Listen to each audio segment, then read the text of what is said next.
El arte de la guerra. Capítulo 1. Recuento preliminar. Las palabras de Sun el Maestro. Para todas las naciones, la guerra es un asunto de gran importancia. Del ejército depende la vida o la muerte, la existencia o la destrucción del Estado. Por lo tanto, debe ser diligentemente estudiado. En la guerra existen 5 elementos fundamentales. El primero es el camino, que representa la conducta correcta del hombre. Cuando la autoridad es justa, el pueblo se mantiene unido y sin miedo, dispuesto a servir a su gobernante. El segundo es el cielo, que abarca las fuerzas naturales, la dualidad yin-yang, el calor y el frío, el tiempo y las estaciones. El tercero es la tierra, que se refiere a la distancia, el terreno, la extensión y las posiciones estratégicas.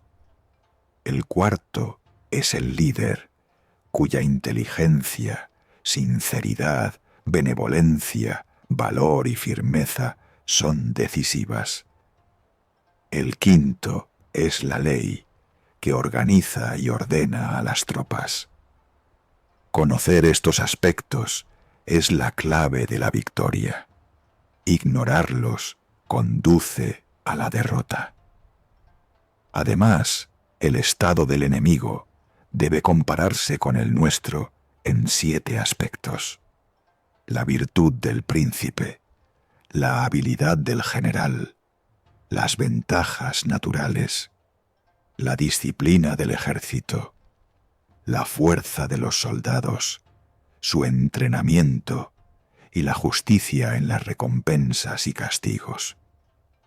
Quien domina estos factores puede prever quién será el vencedor. Un general que sigue mis planes siempre triunfa y permanece en mi servicio. Quien se aparta de ellos será derrotado y apartado. Así, cuando tenemos la ventaja y los generales están de acuerdo, se crea una situación favorable para la victoria. Sin embargo, los planes no pueden fijarse de manera rígida. Deben adaptarse a las circunstancias. La guerra es un arte de aparentar. Cuando somos capaces de actuar, fingimos incapacidad. Cuando estamos cerca del enemigo, aparentamos estar lejos. Cuando estamos lejos, damos la impresión de estar cerca. Se atrae al enemigo ofreciéndole una pequeña ventaja, se le confunde y se le captura. Si hay defectos, se ocultan bajo una apariencia de perfección. Se aparenta fuerza para que el enemigo evite el enfrentamiento, o debilidad para que nos subestime. Si el enemigo tiene abundancia de recursos, se le desgasta. Si está unido, se busca dividirlo. Se atacan sus puntos débiles y se aparece en lugares inesperados. Estos son los secretos de un estratega exitoso, y por eso no deben revelarse antes de tiempo. En el recuento previo a la batalla, la victoria pertenece al bando que sobresale en estos asuntos. Quienes dominan muchos de ellos conquistan, quienes dominan pocos fracasan, y quienes no dominan ninguno están destinados a la desesperación. Conociendo la condición de ambos lados, es posible predecir con certeza quién será el vencedor. Capítulo 2. Operaciones de guerra. Sun el Maestro dijo: Ahora, los requisitos de la guerra son tales que necesitamos 1000 carros ligeros, con 4 caballos cada uno, 1000 carros cubiertos de cuero y 100.000 hombres armados. Y debemos enviar suministros a campos distantes. Por lo tanto, el costo en casa y en el campo, el entretenimiento de invitados, pegamento y laca para reparaciones, y las necesidades para el mantenimiento de carros y armaduras son tales que en un día se gastan 1000 piezas de oro. Con esa cantidad se puede levantar una fuerza de 100.000 hombres. Tienes los instrumentos de la victoria. Pero, incluso si eres victorioso, deja que las operaciones continúen por mucho tiempo y el ardor de los soldados disminuye, las armas se desgastan y, si se emprende un asedio, la fuerza desaparece. Además, si la guerra dura mucho, los medios del país no son suficientes. Entonces, cuando los soldados están agotados, las armas embotadas, la fuerza agotada y los fondos gastados, los príncipes vecinos se levantan y atacan a ese país debilitado. En tal momento, el hombre más sabio no puede remediar el asunto.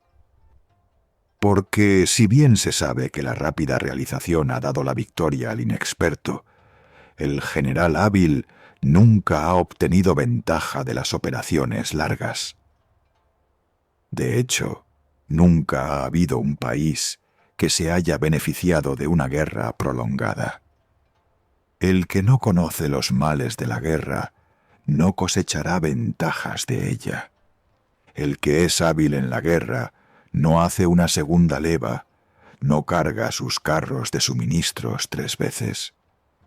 Obtenemos material de guerra y armas de caza, pero se pueden tomar del enemigo alimentos suficientes para las necesidades del ejército. El costo de suministrar al ejército en campos distantes es el principal drenaje de los recursos de un Estado. Si la guerra es distante, los ciudadanos se empobrecen. En las cercanías de un ejército, los precios son altos, y así se agota el dinero de los soldados y seguidores. Asimismo, los fondos del Estado se agotan y deben hacerse frecuentes levas. La fuerza del ejército se disipa, el dinero se gasta, el hogar del ciudadano queda barrido. En total, 7/10 partes de sus ingresos se pierden. Además, en cuanto a la propiedad del Estado, los carros están rotos, los caballos agotados, la armadura y el casco, la flecha y el arco, la lanza, el escudo, la pica y la torre de combate, el carro y los bueyes usados y perdidos, de modo que 6/10 partes de los ingresos del gobierno se gastan. Por lo tanto, el general inteligente se esfuerza por alimentarse del enemigo. Una bala de arroz del enemigo cuenta como 20 de nuestros propios carros. Un fardo de forraje del enemigo es mejor que 20 de los nuestros. Debe darse incentivo para vencer al enemigo. Los que se aprovechan del enemigo deben ser recompensados. Los que son los primeros en poner sus manos en más de 10 carros del enemigo deben ser recompensados.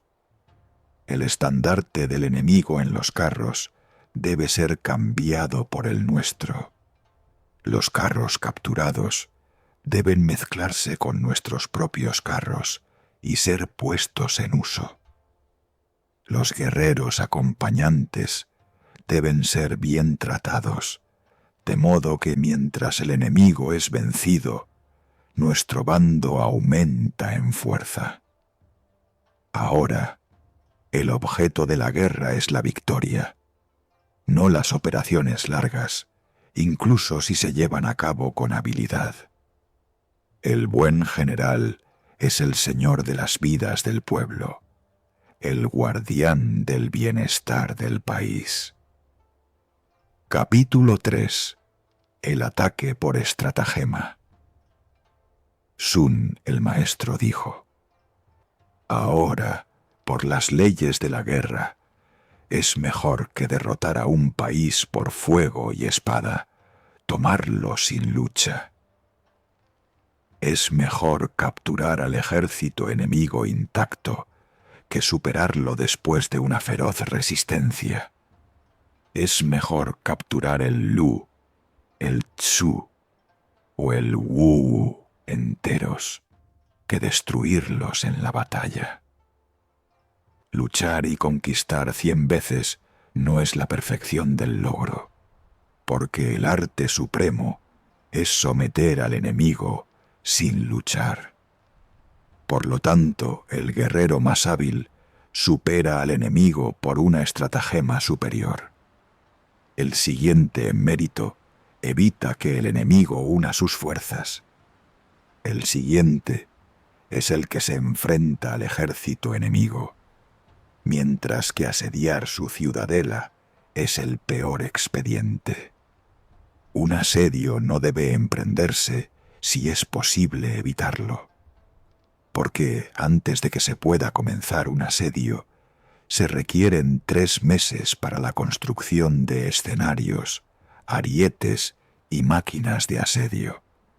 Luego, se requieren 3 meses más frente a la ciudadela para hacer el chullín.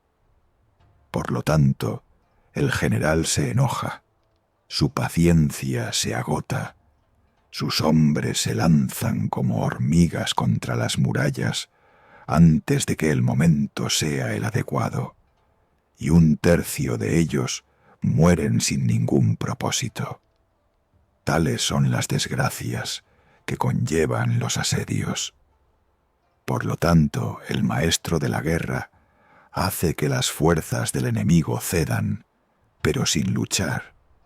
Captura su fortaleza, pero sin asediarla. Y sin una lucha prolongada, toma el reino del enemigo. Sin empañar sus armas, obtiene la ventaja completa. Este es el asalto por estratagema. Por las reglas de la guerra, si eres 10 veces más fuerte que el enemigo, rodéalo. Con 5 veces su fuerza, ataca. Con el doble de sus números, divídelo. Si sois iguales en fuerza, esfuérzate al máximo y lucha. Si eres inferior en número, maniobra y espera la oportunidad. Si eres totalmente inferior, no ofrezcas ninguna posibilidad de batalla. Una resistencia determinada por números inferiores solo conduce a su captura. El guerrero es el apoyo del país. Si su ayuda es completa, el país es necesariamente fuerte. Si es deficiente, entonces el país es débil. Ahora, un príncipe puede avergonzar a su ejército de 3 maneras, a saber, ser ignorante de que el ejército en el campo no debe avanzar y ordenarle que avance, o ser ignorante de que el ejército no debe retirarse y ordenarle que se retire. Esto es atar al ejército como con una cuerda. Ser ignorante de los asuntos militares y gobernar a los ejércitos de la misma manera que al Estado.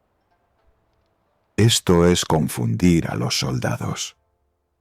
Ser ignorante de la situación del ejército y establecer sus disposiciones.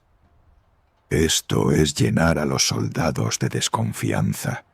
Si el ejército está perplejo y desconfiado, entonces surgen peligros de los príncipes vecinos.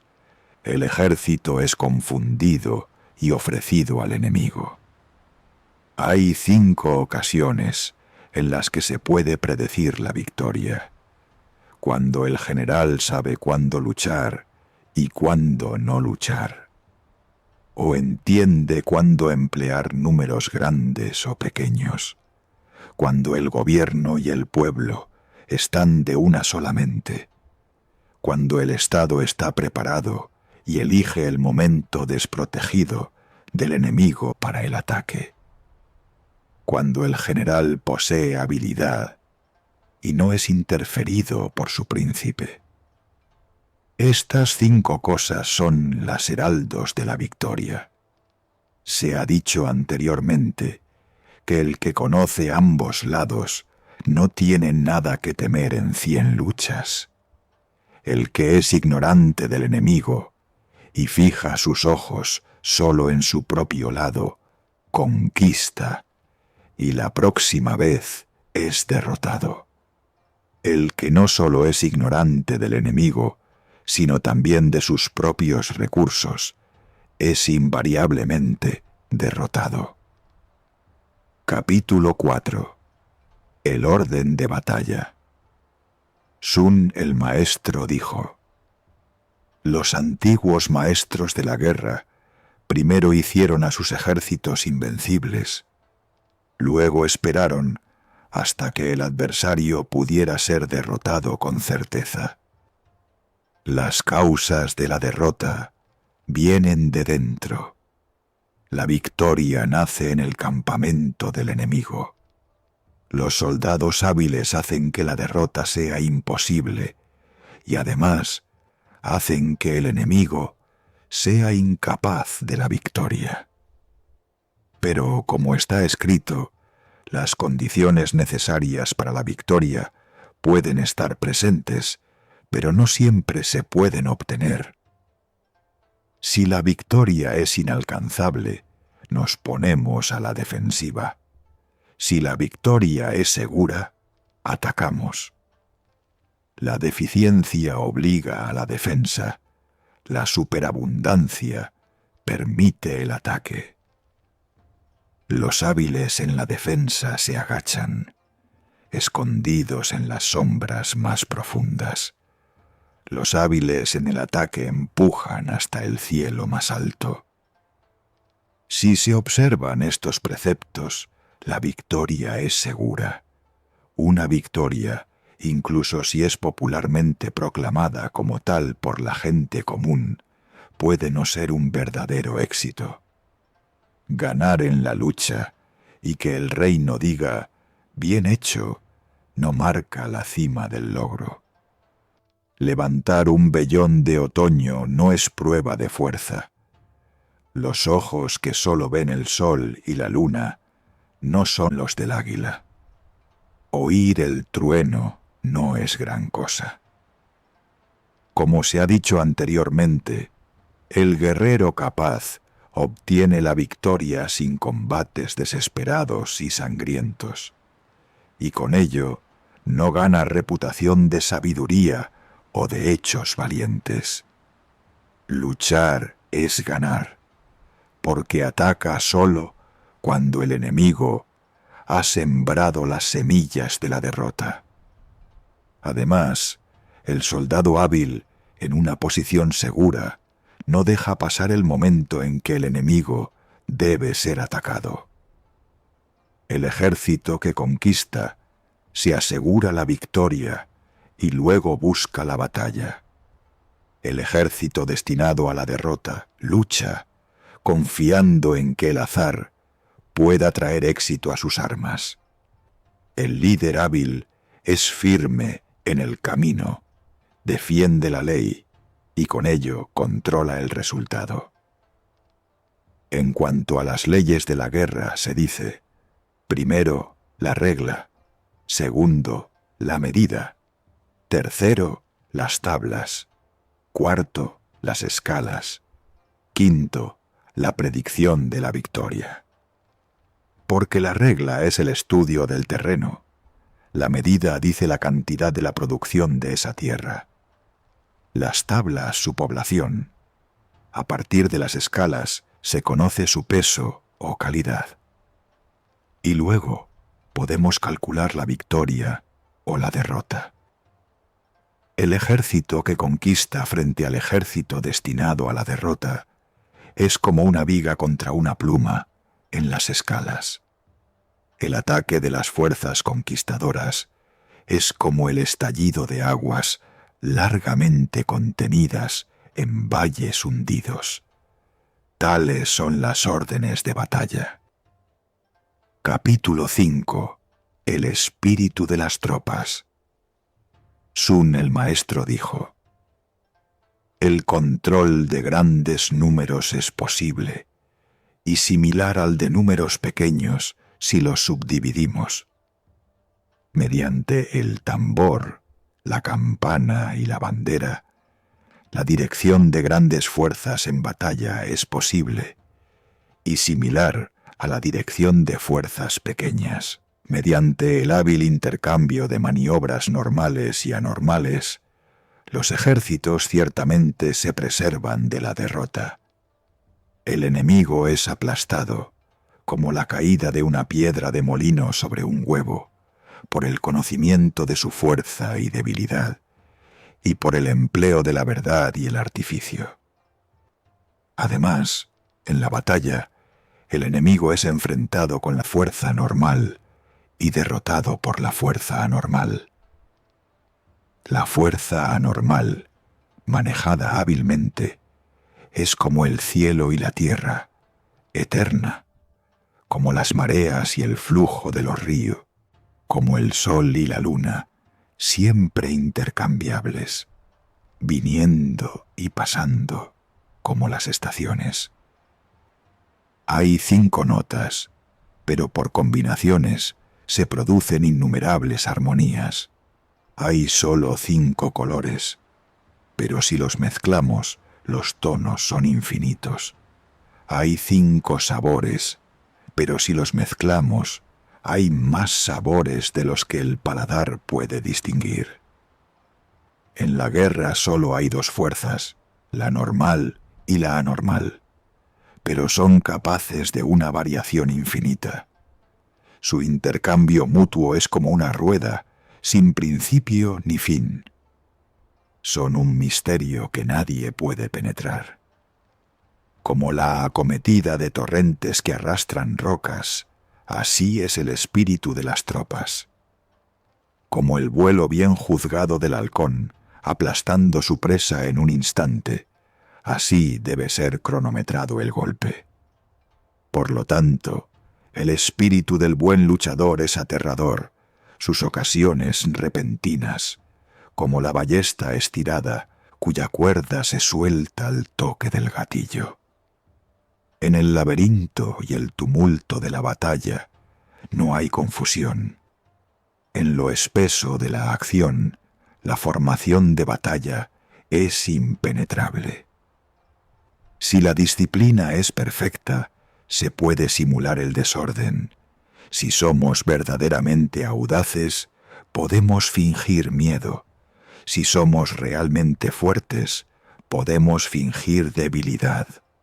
Simulamos el desorden por subdivisión, el miedo por espíritu, la debilidad por formación de batalla.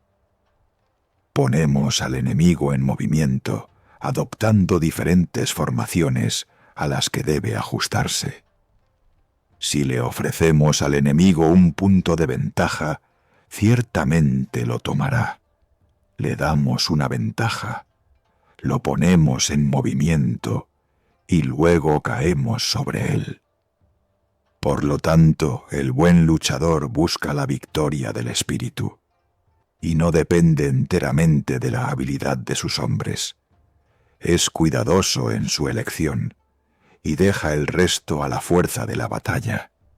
Sin embargo, cuando se muestra una apertura o ventaja, la empuja hasta sus límites. Como un tronco o roca que, inmóvil en terreno llano, se mueve con una fuerza cada vez mayor cuando se coloca en una pendiente, así espera la oportunidad y así actúa cuando la oportunidad llega. Si el general es hábil, El espíritu de sus tropas es como el ímpetu de una piedra redonda rodada desde la cima de una alta montaña. Capítulo 6. Vacío y fuerza. Sun, el maestro, dijo: ser el primero en el campo y allí esperar al enemigo es economizar fuerzas. Llegar tarde y apresurarse a avanzar para encontrarse con el enemigo es agotador. El buen luchador se las arregla para hacer que el enemigo se acerque. No se deja engañar por el enemigo. Al ofrecer una aparente ventaja, induce al enemigo a tomar una posición que causará su derrota. Planta obstrucciones para disuadirlo de actuar de tal manera que amenace sus propias disposiciones. Si el enemigo está descansando en cuarteles cómodos, acósalo. Si está viviendo en la abundancia, corta sus suministros. Si está sentado serenamente esperando el ataque, haz que se mueva. Esto se puede hacer apareciendo donde el enemigo no está y asaltando puntos inesperados. Si vamos donde el enemigo no está, podemos recorrer 1000 leguas sin agotamiento. Si atacamos aquellas posiciones que el enemigo no ha defendido, invariablemente las tomamos. Pero en la defensa debemos ser fuertes, incluso donde no es probable que seamos atacados. Contra aquellos hábiles en el ataque, el enemigo no sabe dónde defenderse. Contra aquellos hábiles en la defensa, el enemigo no sabe dónde atacar. Ahora, los secretos del arte de la ofensiva no son fáciles de aprehender, como una cierta forma o ruido puede ser entendido por los sentidos. Pero una vez que se aprenden estos secretos, el enemigo es dominado. Atacamos y el enemigo no puede resistir, porque atacamos su insuficiencia. Nos retiramos y el enemigo no puede perseguir, porque nos retiramos demasiado rápido. Además, cuando estamos ansiosos por luchar, pero el enemigo está serenamente seguro detrás de altos muros y fosos profundos, atacamos algún otro lugar que él debe salir a socorrer. Cuando no queremos luchar, ocupamos una línea sin fortificar e impedimos que el enemigo ataque manteniéndolo en suspenso. Al hacer fintas y hacer que el enemigo no esté seguro de nuestros movimientos, nos unimos, mientras que él debe dividirse. Nos convertimos en un solo cuerpo. El enemigo se separa en 10 partes. Atacamos las 10 partes divididas con la única parte unida. Somos muchos, el enemigo es pocos, y en la superioridad de números hay economía de fuerza. El lugar seleccionado para el ataque debe mantenerse en secreto. Si el enemigo no sabe dónde será atacado, debe prepararse en cada cuadrante y así estar débil en todas partes. Si el enemigo fortalece su frente, debe debilitar su retaguardia. Si fortalece su derecha, su izquierda se debilita.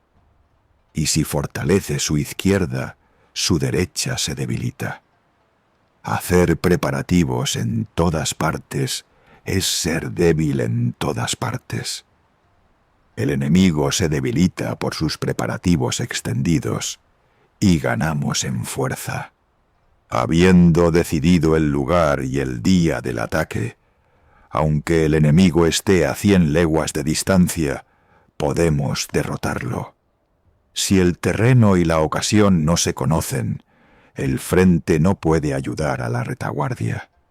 La izquierda no puede apoyar a la derecha, ni la derecha a la izquierda, ni la retaguardia al frente.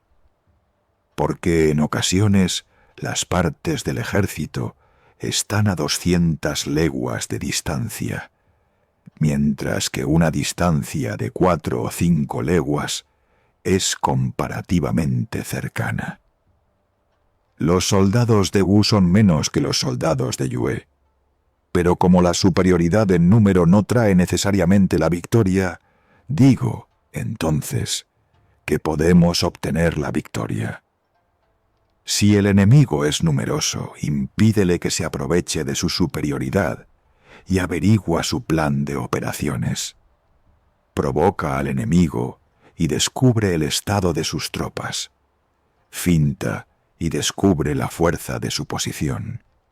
Agita las alas y desenmascara su suficiencia o insuficiencia.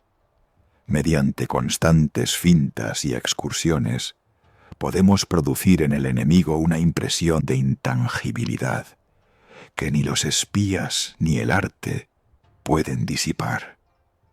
El general hace sus planes de acuerdo con las disposiciones del enemigo y pone en movimiento a sus huestes, pero la multitud no puede apreciar la intención del general. Ven los signos de la victoria, pero no pueden descubrir los medios. Si se obtiene una victoria mediante una cierta estratagema, no la repitas. Varía la estratagema según las circunstancias. Un ejército puede compararse con el agua. El agua deja secos los lugares altos y busca los huecos. Un ejército se aleja de la fuerza y ataca el vacío. El flujo del agua está regulado por la forma del terreno. La victoria se obtiene actuando de acuerdo con el estado del enemigo. La forma del agua es indeterminada. Asimismo, el espíritu de la guerra no es fijo.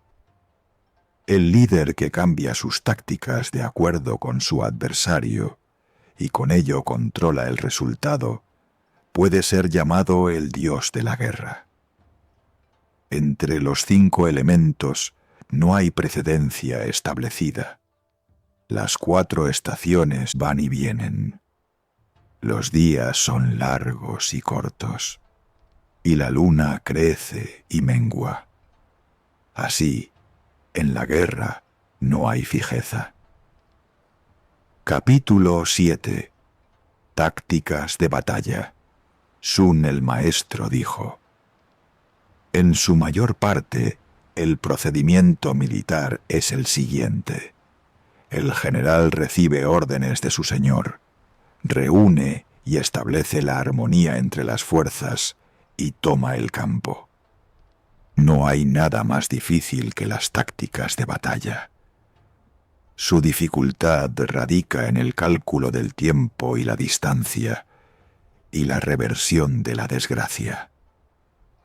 Hacer que el enemigo tome una ruta tortuosa mediante una muestra de ganancia, y luego, mientras se comienza después de él, llegar antes que él, es ser un maestro del arte de la maniobra. Las operaciones de un ejército pueden cosechar ventajas. Las disputas de una multitud están cargadas de peligro. Empleando toda nuestra fuerza, a la vez para obtener ventajas sobre el enemigo, puede que no tengamos tiempo suficiente para lograr nuestro objetivo.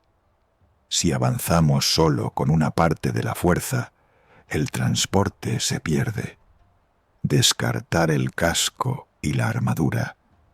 No detenerse ni de día ni de noche. Marchar el doble de distancia. Hacer el doble de trabajo. Y finalmente contender con el enemigo a una distancia de 100 leguas. Resulta en la pérdida del general.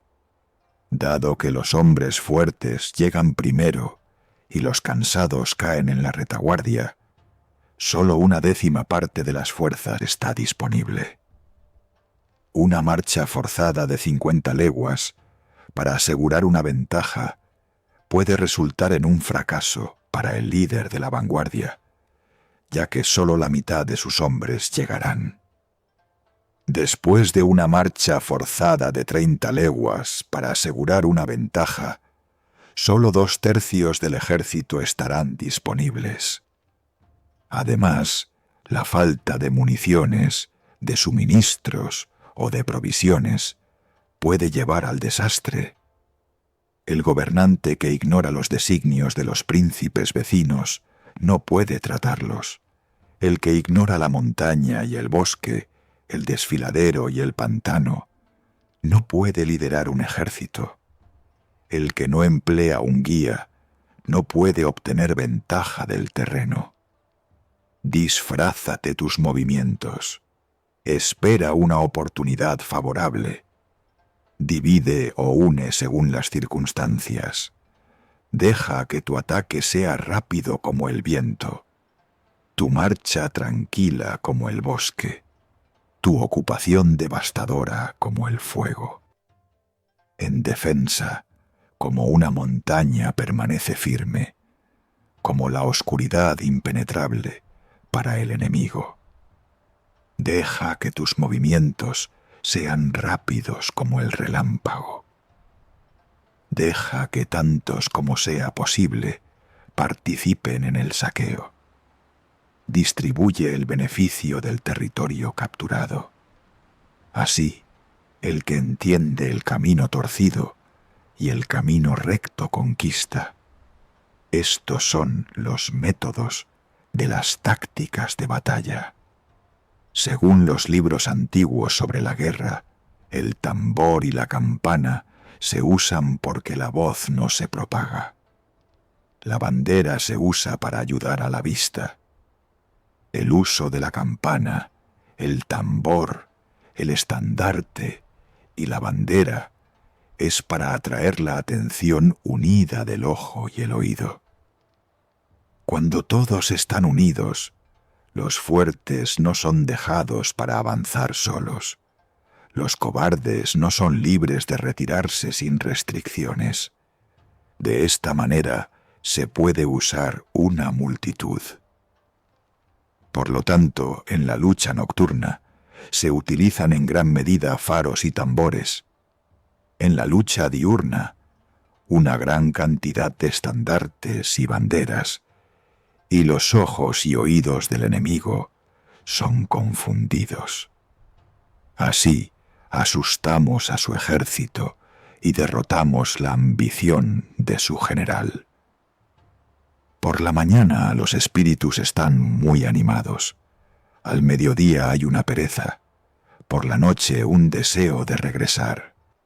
Por lo tanto, el que usa bien a sus soldados evita el momento en que los espíritus están muy animados, pero ataca al enemigo cuando está lánguido o buscando su campamento. Así debe aprovecharse la naturaleza de la energía. Oponer el desorden al orden, el clamor a la tranquilidad, es tener el corazón bajo control, esperar a un enemigo desde la distancia, oponer el hambre con la saciedad, el descanso con la fatiga, es la forma de economizar fuerzas. No ataques donde ondean líneas de estandartes, ni las filas de batalla cerradas, sino espera pacientemente tu momento. No ataques a un enemigo en terreno elevado, ni a uno que tenga terreno elevado a sus espaldas. No persigas a un enemigo que está imitando la huida. No ataques a un enemigo animado. Si el enemigo ofrece un señuelo, no lo tomes. No interfieras con un enemigo que ha levantado el campamento y está a punto de retirarse. Al rodear a un enemigo, permítele una salida. No presiones a un enemigo desesperado. Estos son los métodos de empleo de tropas. Capítulo 8. Los 9 cambios. Sun el maestro dijo: en general, el procedimiento de la guerra es: el líder, habiendo recibido órdenes de su señor, Reúne a los ejércitos. No acampes en terrenos pantanosos o bajos. Entra en relaciones amistosas con los estados vecinos. No te demores en un país lejano. Usa la estratagema en países montañosos y boscosos. En terreno de muerte, lucha. Siempre hay caminos que deben evitarse, fuerzas que no deben atacarse, castillos que no deben asediarse, terreno que no debe elegirse para el encuentro, órdenes del Señor que no deben obedecerse. El general que conoce los 9 cambios entiende el uso de las tropas. Por el contrario, el que no los entiende no puede hacer uso de su conocimiento topográfico. En la gestión de ejércitos, si se entiende el arte de los 9 cambios, un conocimiento de las 5 ventajas es inútil. El hombre sabio considera bien tanto la ventaja como la desventaja. Ve una salida de la adversidad y en el día de la victoria no es ciego ante el peligro. Para reducir a un enemigo a la sumisión, inflígele todo el daño posible. Haz que emprenda aventuras inútiles. También haz que los gobernantes vecinos se muevan como tú desees, tentándolos con ganancias. Por lo tanto, en la conducción de la guerra, no dependas de que el enemigo no venga, sino confía en tus propios preparativos. No cuentes con que el enemigo no atacará tu fortaleza, sino no dejes nada indefenso. Los generales deben estar en guardia contra estas 5 faltas peligrosas. Ceguera impetuosa que conduce a la muerte. Excesiva cautela que conduce a la captura. Temperamento rápido que trae insulto. Una propiedad demasiado rígida que invita a la desgracia. Excesiva consideración por las tropas que causa inconvenientes. Estas 5 faltas en el líder son desastrosas en la guerra. La derrota del ejército y la matanza del general surgen de ellas. Por lo tanto, deben considerarse cuidadosamente. Capítulo 9. Movimiento de tropas. Sun el maestro dijo: en cuanto a la disposición de las tropas y la observación del enemigo en relación con la guerra de montaña, cruza montañas y acampa en valles, seleccionando posiciones de seguridad. Coloca al ejército en terreno elevado y evita a un enemigo en lugares altos. En relación con el agua, después de cruzar las aguas, pasa inmediatamente a la distancia. Cuando el enemigo esté cruzando una corriente, no te encuentres y te enfrentes a él en las aguas, sino ataca cuando la mitad de su fuerza haya cruzado. No avances sobre un enemigo cerca del agua, sino coloca al ejército en terreno elevado y en seguridad.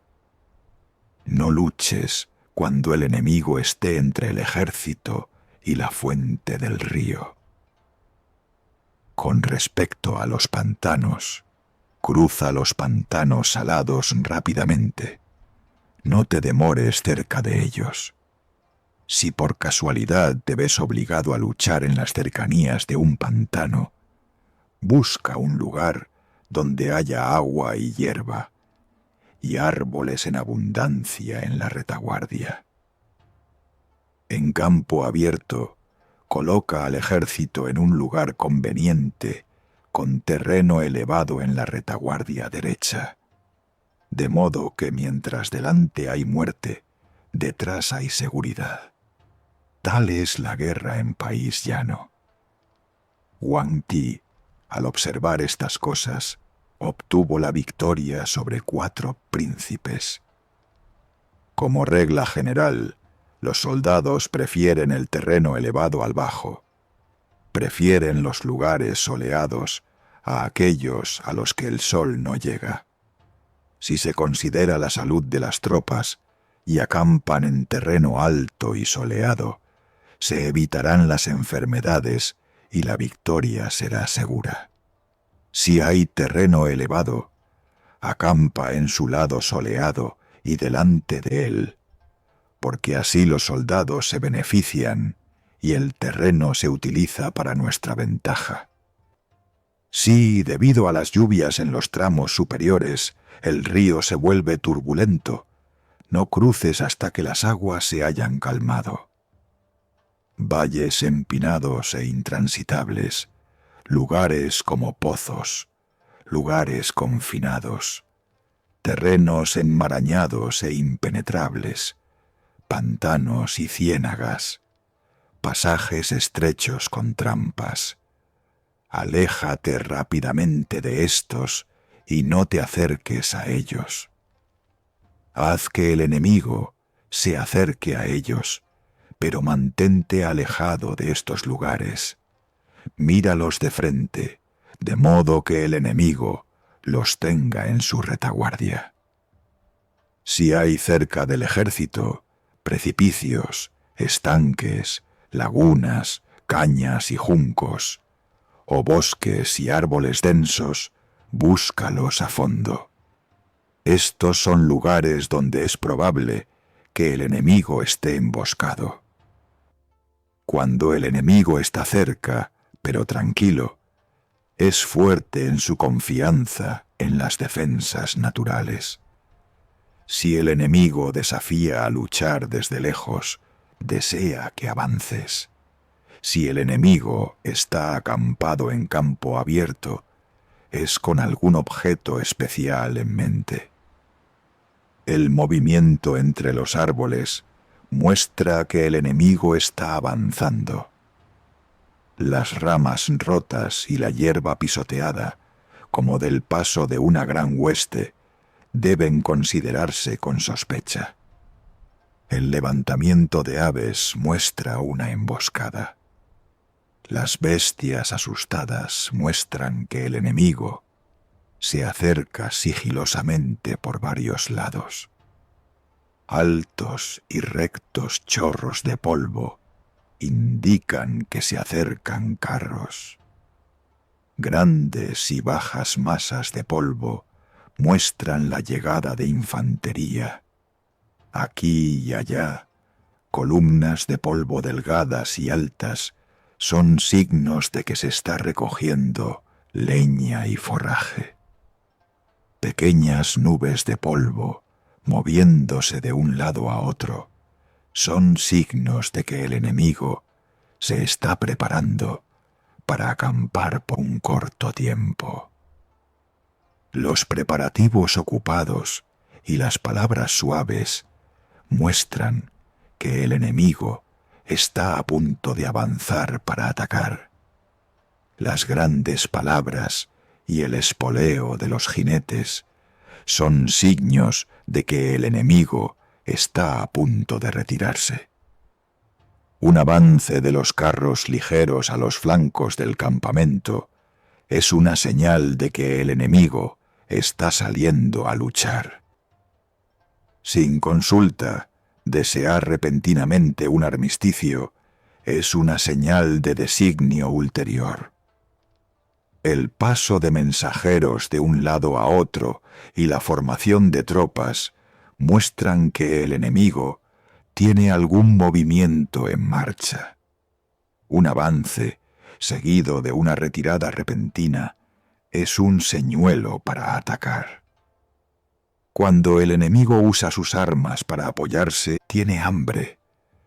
Si los que sacan agua beben en el río, el enemigo sufre de sed. La indiferencia hacia el botín que está a mano es un signo de agotamiento. El agrupamiento de aves alrededor de una posición muestra que está desocupada. Las voces que llaman en la noche denotan alarma. El desorden en el ejército es una señal de que el general es ignorado. Un cambio de banderas y estandartes es un signo de que el ejército está inestable. Si los oficiales están enojados, es porque los soldados están cansados y lentos para obedecer. La matanza de caballos para alimentarse muestra que el enemigo tiene escasez de provisiones. Cuando las ollas para cocinar están colgadas en la pared y los soldados no vuelven a entrar, el enemigo está al final de sus recursos. La gracia y la familiaridad excesivas por parte del general muestran que ha perdido la confianza de los soldados. Las recompensas frecuentes muestran que la disciplina ha terminado. Los castigos frecuentes son un signo de que el general está en dificultades. El general que primero fanfarronea y luego es obsequioso carece de percepción.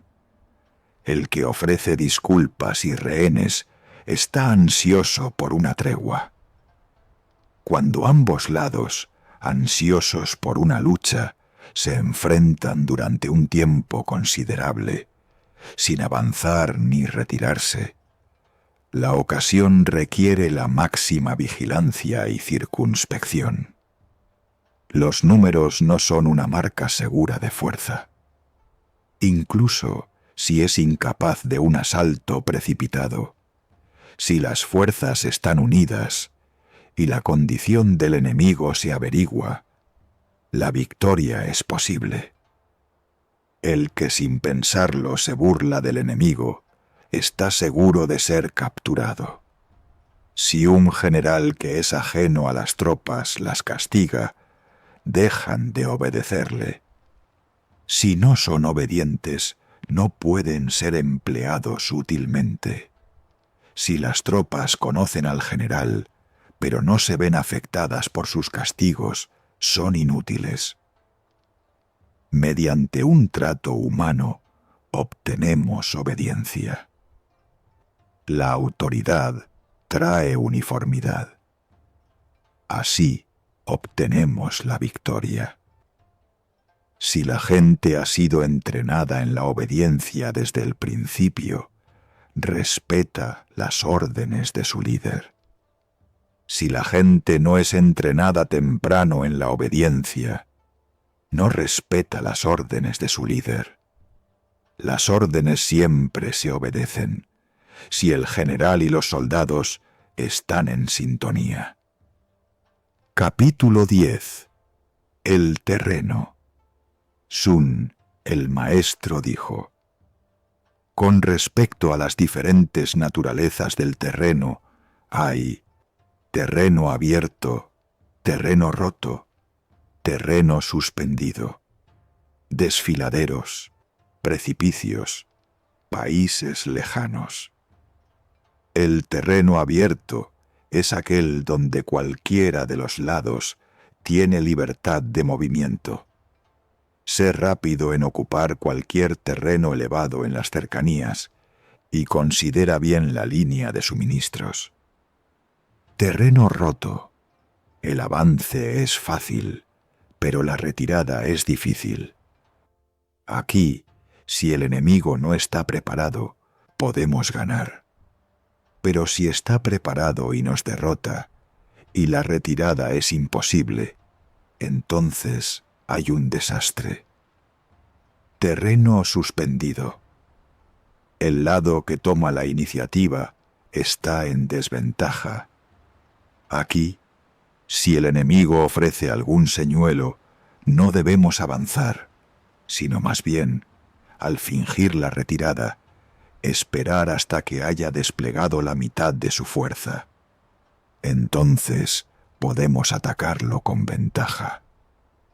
Desfiladeros, apresúrate a ocupar. Guarnición fuertemente y espera al enemigo. Si el enemigo está delante de ti y es fuerte, no te enfrentes a él, pero si hay puntos desocupados, atácalo. En terreno precipitado, ocupa rápidamente una posición en una altura soleada y espera al enemigo. Si el enemigo está delante de ti, retírate y no lo ataques. Si estás distante del enemigo y las fuerzas son iguales, tomar la iniciativa es desventajoso. Ahora, estos son los 6 tipos de terreno. Es deber de los generales estudiarlos. Además, hay 6 calamidades entre las tropas que surgen no por defecto del terreno o falta de oportunidad, sino por la incapacidad del general. Estas son repulsa, relajación, angustia, desorganización, confusión y derrota. Si las tropas son enviadas a atacar a un enemigo de igual calidad, pero 10 veces su número, se retiran desanimadas. Los soldados fuertes con oficiales débiles causan relajación.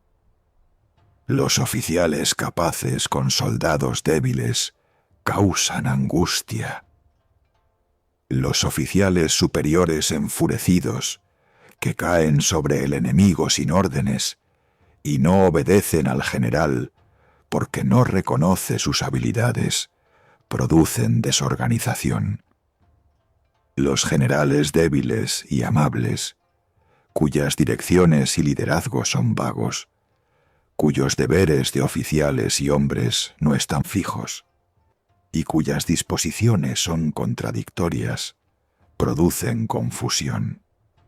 Los generales que son incapaces de estimar al enemigo, que oponen números pequeños a grandes, debilidad a fuerza, y que no ponen hombres selectos en la vanguardia del ejército, hacen que sea derrotado. Estas 6 cosas conducen a la derrota. Es deber del general estudiarlas cuidadosamente. El terreno es la sirvienta de la victoria, la capacidad de estimar al enemigo y planificar la victoria, un ojo para la inclinación, el mando y las distancias. Estas son las cualidades del buen general. Quien conoce estas cosas, conquista. El que no las entiende, es derrotado. Si la victoria es cierta desde el punto de vista militar, lucha, incluso si el Señor lo prohíbe. Si la derrota es cierta desde el punto de vista militar, no luches, aunque el Señor lo ordene.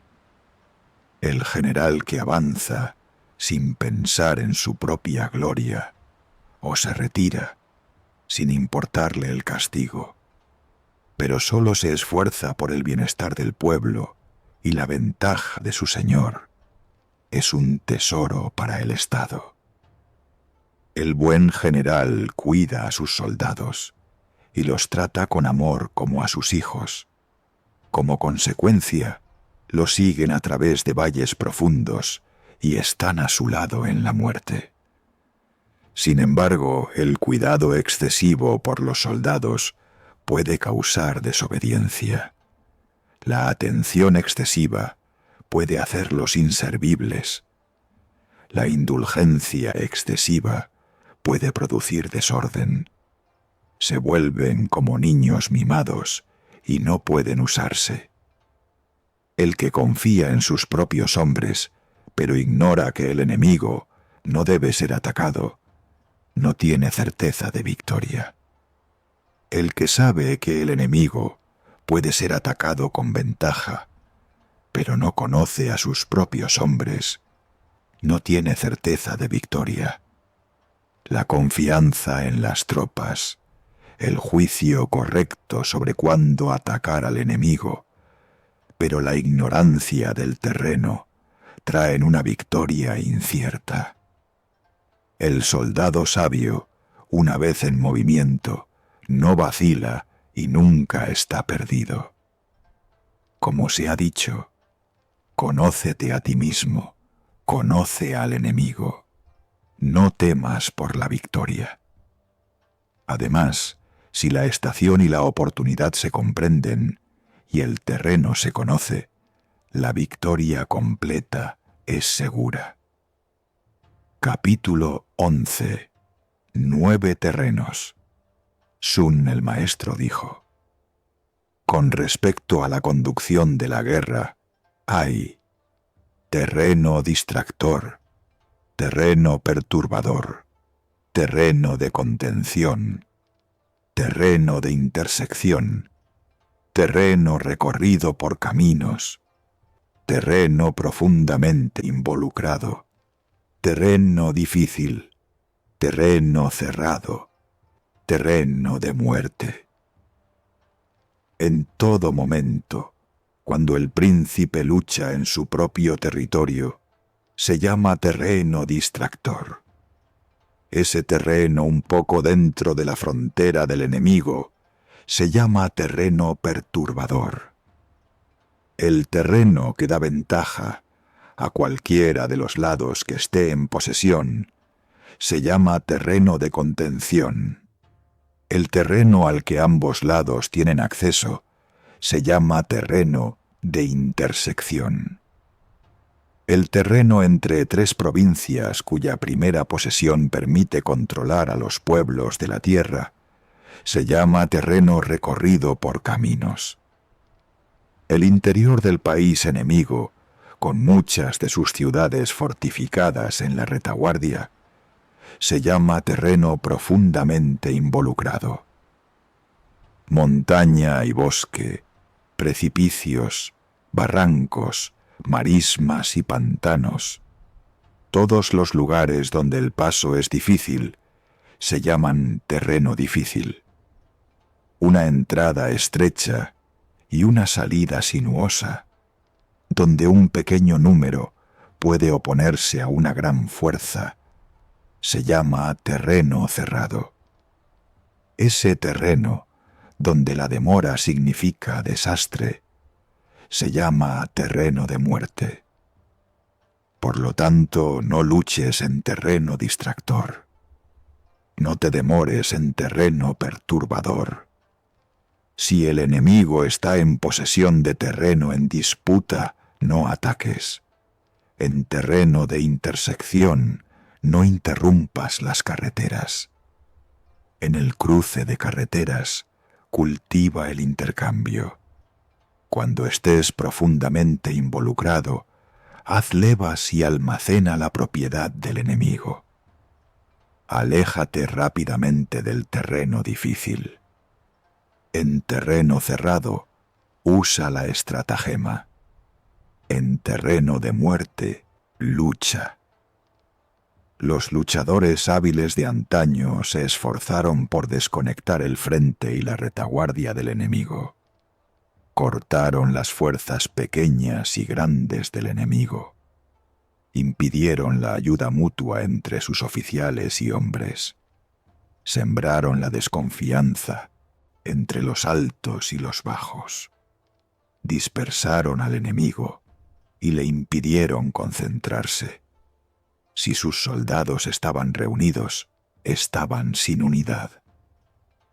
Si hay una posibilidad de victoria, muévete. Si no hay posibilidad de éxito, mantente firme. Si se me preguntara cómo se debe enfrentar una fuerza enemiga poderosa y unida, diría: pon las manos en lo que el enemigo aprecia, y él se ajustará a nuestros deseos. En la guerra, sobre todo, la velocidad sostiene el espíritu de las tropas. Ataca antes de que el enemigo esté listo, y ataca su falta de preparación desde un flanco inesperado. Con respecto a la guerra en tierras extranjeras, cuando son extraños en un país lejano, los soldados están unidos y son a prueba de derrota. Saquea llanuras fértiles para que el ejército se alimente. Ten cuidado con la salud de los soldados. No los canses inútilmente. Une sus mentes. Acumula fuerza. Planifica bien y en secreto. Si no hay refugio, los soldados no huirán de la muerte. Si no hay alternativa sino la muerte, los soldados se esfuerzan al máximo. En lugares desesperados, los soldados pierden el sentido del miedo. Si no hay lugar de refugio, no habrá vacilación. Si estás profundamente involucrado en el país del enemigo, hay cohesión. Si es inevitable, los soldados lucharán con todas sus fuerzas. Incluso sin advertencias, están vigilantes. Cumplen sin insistencia. Sin estipulaciones son dóciles. Sin instrucciones explícitas, confiarán en el general y lo obedecerán. Prohíbe la discusión de signos y presagios y elimina las dudas de los soldados. Entonces, hasta el momento de la muerte, no se distraerán. Se les niegan las riquezas a los soldados, no porque el dinero sea algo malo. Se les prohíbe la vejez, pero no porque la vida larga sea mala. Las dificultades y el peligro son el destino apropiado del soldado. Cuando se da la orden de ataque, los cuellos de los que están sentados pueden estar mojados con lágrimas. Las lágrimas pueden rodar por las mejillas de los que están reclinados. Sin embargo, estos hombres, en un lugar desesperado, lucharán con el coraje de Chui Kuei. Los soldados deben usarse como las serpientes en el monte Chang, que si golpeas la cabeza, la cola te golpeará. Si golpeas la cola, la cabeza te golpeará. Si golpeas su medio, la cabeza y la cola te golpearán juntas. Si alguien me pregunta si se puede hacer que los hombres se muevan como estas serpientes, digo sí. Los hombres de Wu y Yue se odian entre sí. Sin embargo, si cruzan un río en el mismo barco y una tormenta los alcanza, se ayudan mutuamente como las dos manos.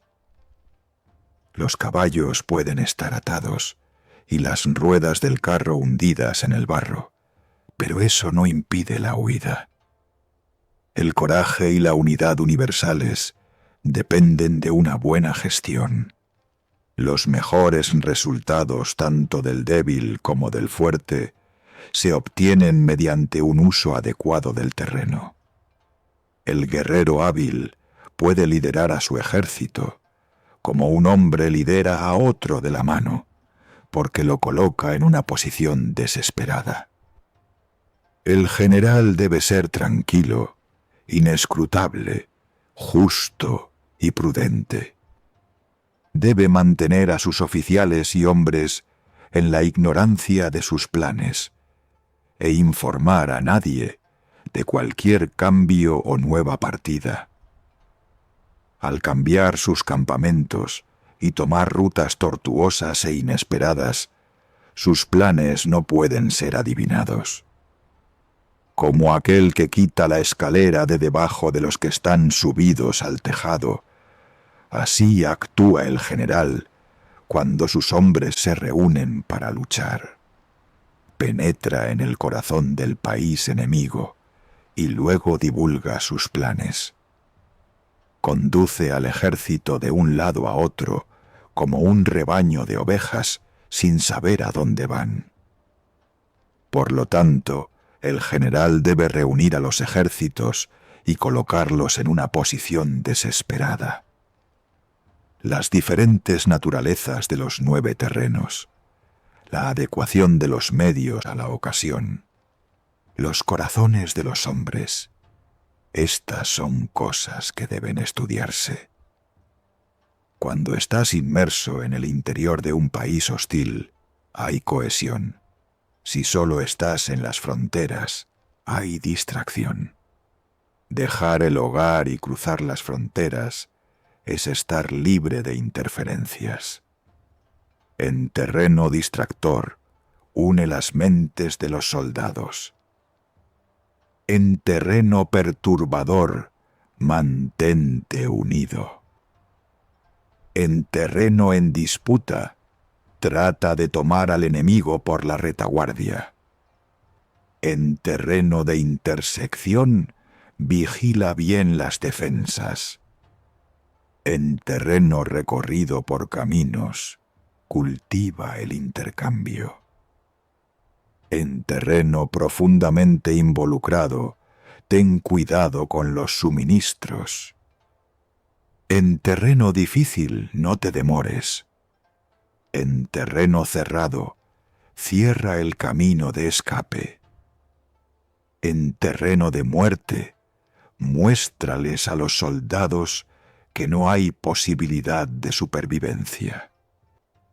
Es la naturaleza de los soldados defender cuando están rodeados, luchar con energía cuando se ven obligados a ello, perseguir al enemigo si se retira.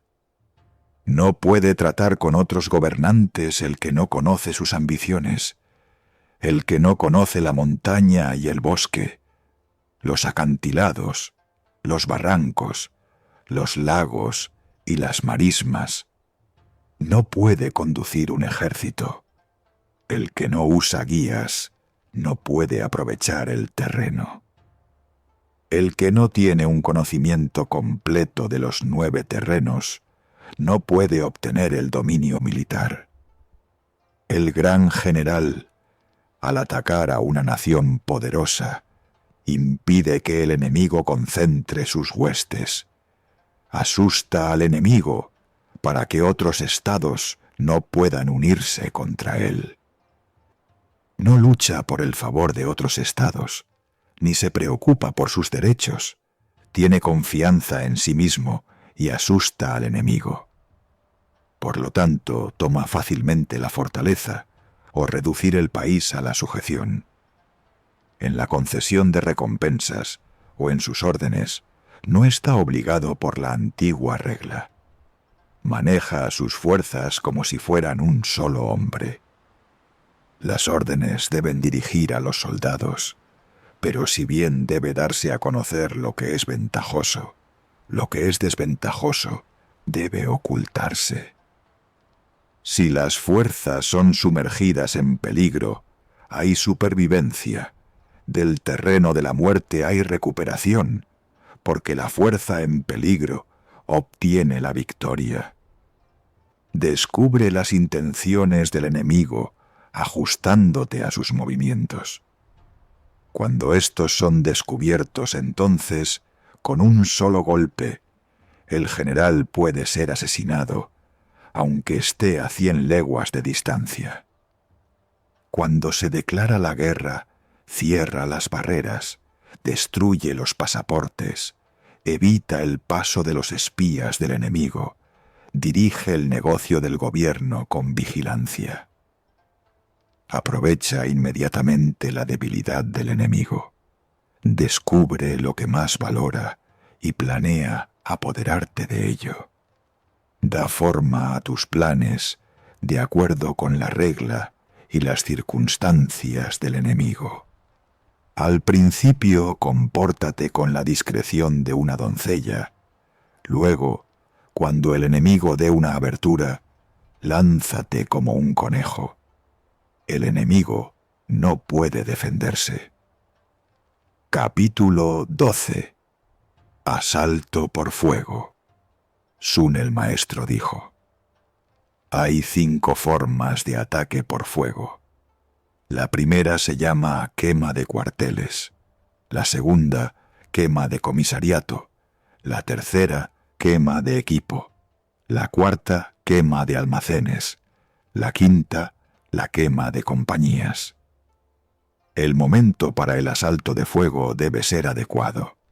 Además, los aparatos deben mantenerse siempre a mano. Hay un momento y un día apropiados para establecer y llevar a cabo el asalto de fuego. A saber, tal tiempo como el clima es seco, y un día en que la luna está en los cuartos de las estrellas, Chi, Pi, I, Chen, porque estos son días de viento. Observa bien los desarrollos que ciertamente surgirán del fuego y actúa sobre ellos. Cuando estalla un incendio dentro del campamento enemigo, lánzate sobre él con toda velocidad desde fuera. Pero si sus soldados están tranquilos, espera y no ataques. Cuando el fuego está en su apogeo, ataca o no, según surja la oportunidad. Si la oportunidad es favorable, prende fuego al campamento enemigo y no esperes a que estalle desde dentro. Cuando el fuego estalla en el lado del viento, no ataques desde el lado de sotavento. El viento que se levanta durante el día dura mucho. El viento que se levanta por la noche pasa rápidamente. Las peculiaridades de las 5 quemas deben ser conocidas y el calendario estudiado, y, si el ataque va a ser asistido, el fuego debe ser inextinguible. Si el agua va a ayudar al ataque, la inundación debe ser abrumadora. El agua puede aislar o dividir al enemigo. El fuego puede consumir su campamento. Pero a menos que se obtenga la victoria o la posesión, el enemigo se recupera rápidamente y surgen desgracias. La guerra se arrastra y se gasta dinero. Que el Señor iluminado considere bien, y que el buen general tenga en cuenta el objetivo principal. Si no se va a obtener ninguna ventaja de ello, no te muevas. Sin perspectiva de victoria, no uses a los soldados. No luches a menos que el Estado esté en peligro. La guerra no debe emprenderse porque el Señor esté en un momento de pasión. El general no debe luchar porque haya ira en su corazón. No hagas la guerra a menos que se pueda ganar la victoria con ella. Si hay perspectiva de victoria, muévete. Si no hay perspectiva, no te muevas. Porque la pasión puede cambiar a alegría, la ira pasa, pero un país, una vez derrocado, no puede ser restaurado. Los muertos no pueden ser devueltos a la vida. Por lo tanto, está escrito, el Señor iluminado es circunspecto, y el buen general tiene cuidado. Entonces el Estado está seguro, y el ejército victorioso en la batalla. Capítulo 13. El empleo de espías. Sun, el maestro, dijo: llamar a 100.000 hombres a las armas y transportarlos 100 leguas es una empresa tal que en un día se gastan 1000 taels del dinero de los ciudadanos y nobles. Surgen conmociones dentro y fuera del Estado.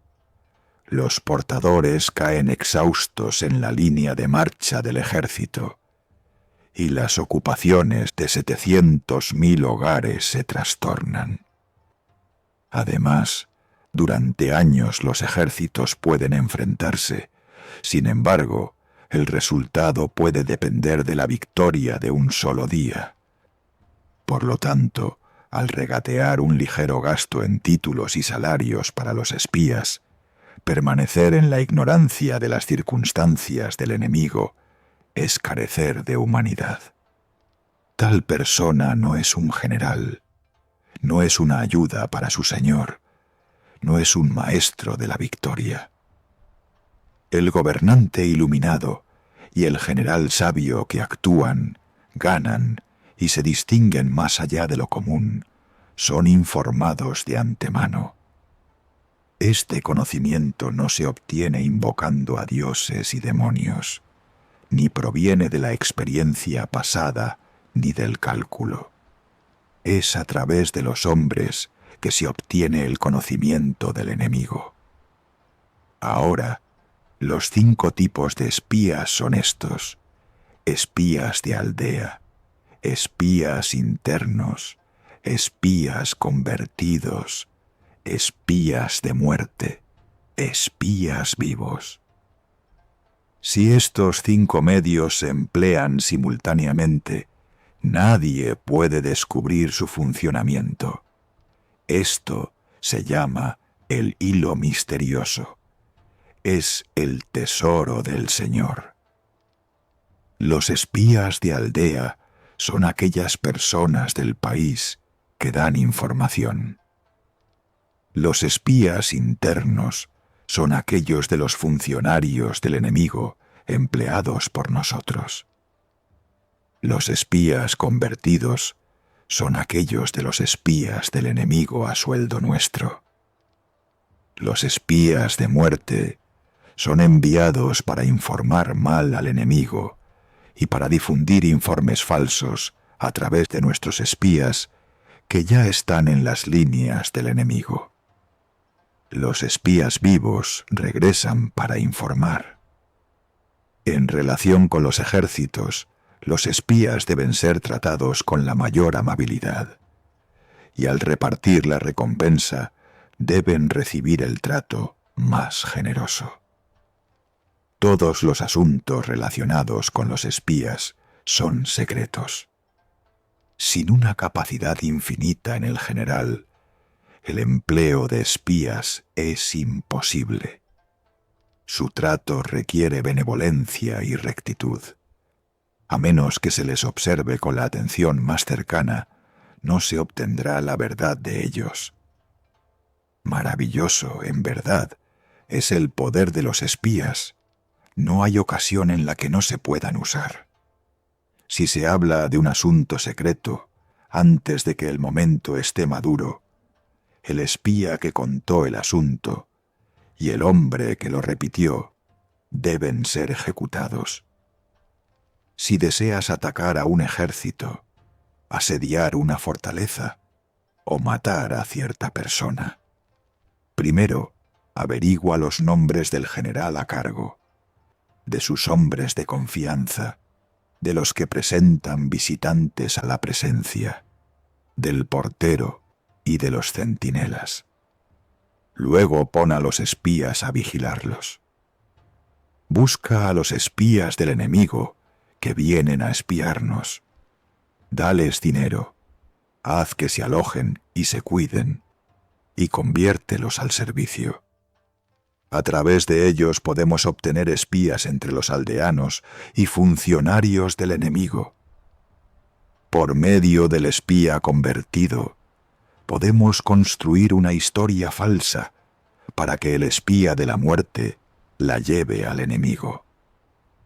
Es a través del espía convertido que podemos usar las 5 variedades con su máxima ventaja. Por lo tanto, debe ser tratado liberalmente. En la antigüedad, el ascenso al poder de la provincia de Yin se debió a Ichig, quien fue enviado al país de Jaxia.